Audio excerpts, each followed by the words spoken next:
ынтымақ футбол бойынша мелдеши 35 жасқа чейинки жаштар арасында болуп атат. Өзүңүздөр билгендей, бир канча ай мурун Садыр Нуркожоевич жакшы бир демилге көтөрүп, жакшы бир салтты баштап кетти эле. Мына ошол салтты жаштар улантып атабыз. Азыр бул жерде ар кайсы кесиптин ээлери чогулдук.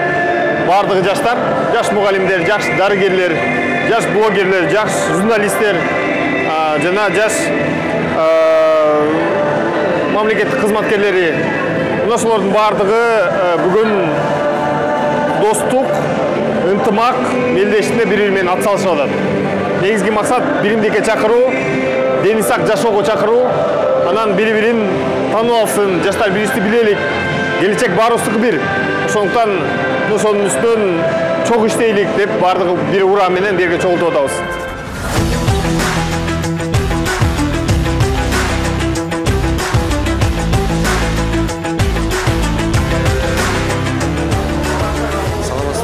Мен аты жөнүм Курманбек Элдияр, Бишкек мамлекеттик университетинде жаштар комитетинин төрагасымын.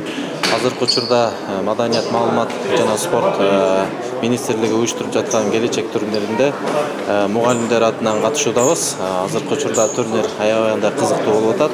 Анткени биз мугалимдер ушу Кыргыз Республикасынын областтарын, ар бир областтан келип, 7 дубандан келип ушул иш-чарага катышып атабыз. Мугалимдердин атын татыктуу, жакшы оюн көргөзгөнгө аракет кылып атабыз.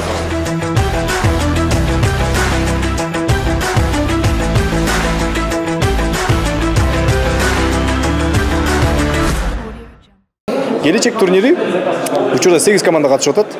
Ар бир тармактан жаш мамлекеттик кызматкерлер, эл өкүлдөрү, жаш ишкерлер, жаш мугалимдер, врачтар, дарыгерлер, өнөр адамдары, блогерлер жана журналисттер кылып 8 команда учурда ат салышып жатат.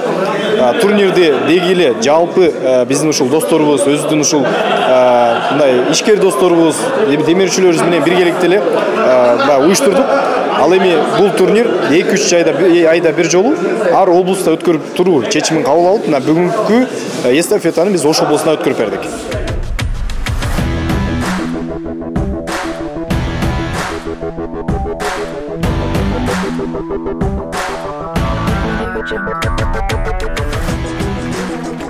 Бүгүнкү биз мына келечек жаштар мындай спорт турнирин эң жогорку деңгээлде биздин маданият министрибиз баштаган Азамат Жаманкулов баштаган бир абдан татынакай, жашынакай спорт боюнча күнүбүз абдан жакшы өтүп атат. Биз сыймыктануу менен аралашып жүрүп көрүп атабыз.